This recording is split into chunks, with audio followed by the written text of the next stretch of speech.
How did they do it? But do we know that? We all go to the pyramids, we go see the Leaning Tower of Pisa. Someone said something very nicely.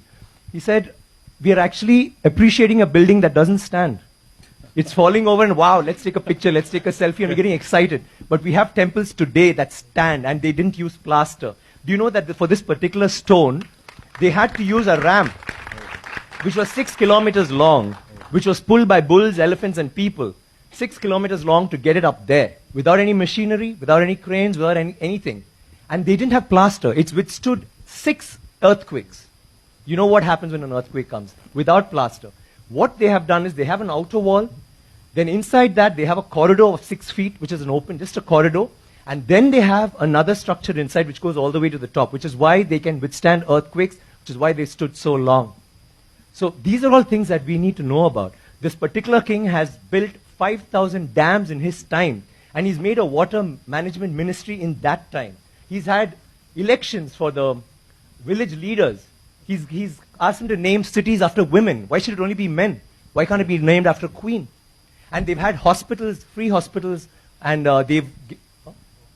and he actually brought loans. I mean, he used to give loans. He used to help people get dignity, not just throw money around. So this is something that's so illustrious. And this happened in the 9th century. I'm sorry I'm taking so much time. It happened in the 9th century when the rest of the world, you talk about superpowers today, the 9th century all this happened when we had the biggest maritime naval thing in the world.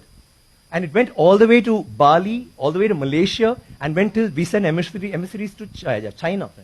And you know what was the superpower doing then? America hadn't been discovered by Columbus till 500 years later.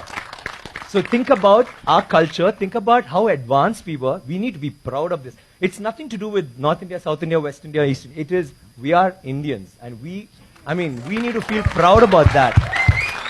And England is so illustrious, but Englands were invaded by the Vikings, and Europe was in the dark ages during the 9th century. They had nothing going on.